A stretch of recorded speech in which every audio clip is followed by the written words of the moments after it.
किसी सहाबी ने अपने बच्चे की शादी पर अपने घर में लाइटिंग नहीं कराई, लेकिन आपको दुनिया का कोई आलिम ये फतवा नहीं दे सकता कि लाइटिंग कराना हराम है। आप शादी के मौके पे सारी गली सजा लो, आप सारी छतों पे लाइटिंग करा लो, कोई आदमी ये आपको फतवा नहीं दे सकता कि शादी के मौके पर लाइटिंग कराना जायज नहीं। कभी सुना है आपने किसी से? बोलिए, ये जायज है। जायज पैसे है तो ठीक, बल्कि मैं इससे आगे बढ़ता हूं, इससे थोड़ा और आगे जाता हूं।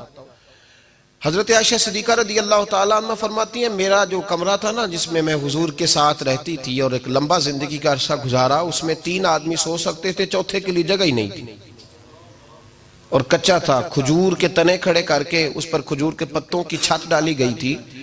मैं जब हाथ उठाती थी तो मेरा हाथ अपनी छत को छू जाता था।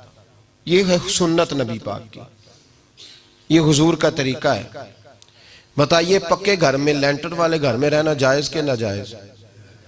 क्यों जी? हुजूर तो कच्चे मकान में रहते थे, आपने कैसे पक्का बना लिया? अल्लाह की महबूब अली दीन को उसकी असल बात में समझें। आप ऐसा ना करें जिसमें इंतशार और उम्मत तकसीम हो, उसका असल मिजाज देखें। मेहंदी के मौके पे अगर कोई आदमी 6 देगे दाल चावल की पकाता है तो मना नहीं, जायज पैसों से पकाए। उन्हें लाइटिंग लगवाई, कोई मना नहीं। सारे मोहल्ले को खाना खिलाया, कोई मना नहीं। बल्कि नबी पाक ने फरमाया, बेहतरीन मुसलमान ही वो है जो सलाम पहले ले और रोटी ज्यादा खिलाए, तो बेहतरीन मुसलमान है।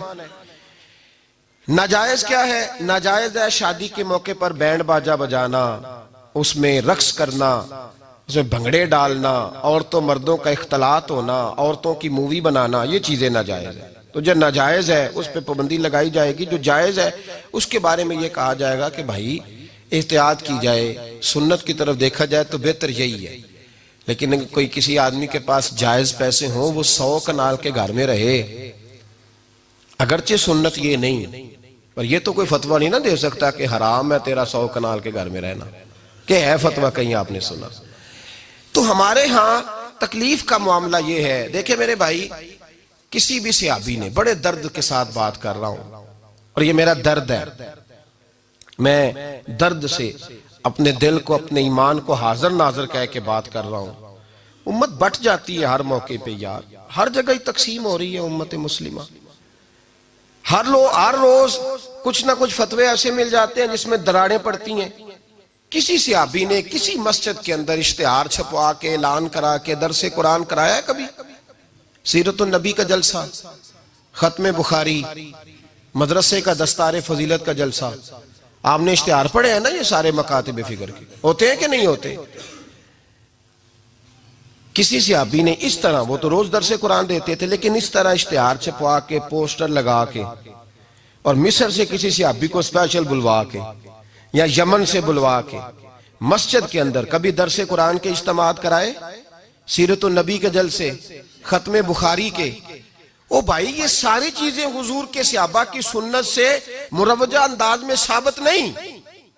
मुझे बता मेरे भाई, मैं दर्द के साथ तुझसे सवाल करता हूं कि सीरतुन नबी के जलसे में तू पेशावर से मौलाना बुलाए, पिंडी से बुलाए, तू गुजरात और कराची से लोगों को बुला करके अगर सीरत का जलसा कराए और तू उसमें एक आदमी को कराची से बुलवाया जा रहा है तो तूने उसको 20,000 की टिकट भी दी और इश्तिहार पे भी जलसे पे खर्च हुआ, फिर लंगर भी पका, खाना भी तूने खिलाया, ना तुझे कोई बेवा याद आई, ना तुझे कोई मिस्कीन याद आया, ना तुझे कोई गरीब याद आया।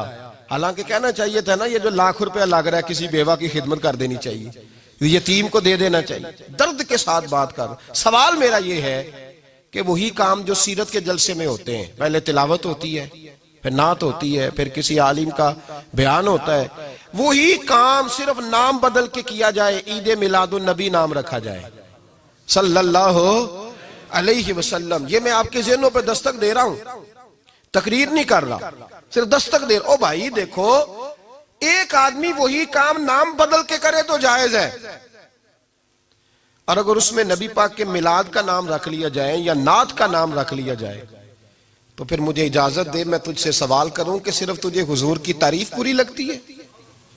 फिर मुझे इजाजत दे कि मैं तुझसे पूछूं कि सिर्फ तुझे नात अच्छी नहीं लगती?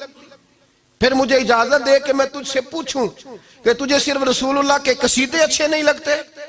दे मुझे इजाजत कि मैं तुझसे सवाल करूं कि जहां जिक्र रसूल की बात आए वहां तू परेशान क्यों होता है? तुझे पता ही नहीं ये तो वो जिक्र है कि रब फरमाता है तुम बयान करो ना करो व रफा ना ला का जिक्रक, महबूब मैंने खुद तेरे चर्चे सारी दुनिया में बुलंद फरमा दिए। और नबी पाक ने पूछा हजरत जिब्रील से कि चल जिब्रील तू बता मेरी उम्मत को पता चले रब ने मेरा जिक्र कैसे बुलंद किया है। तो जनाब जिब्रील कहने लगे महबूबा रब फरमाता है मेरे नबी से कह दे जहां जहां तेरे रब का जिक्र होगा वहां वहां तेरा भी जिक्र होता रहेगा। ये तो मोहताज ही नहीं किसी का।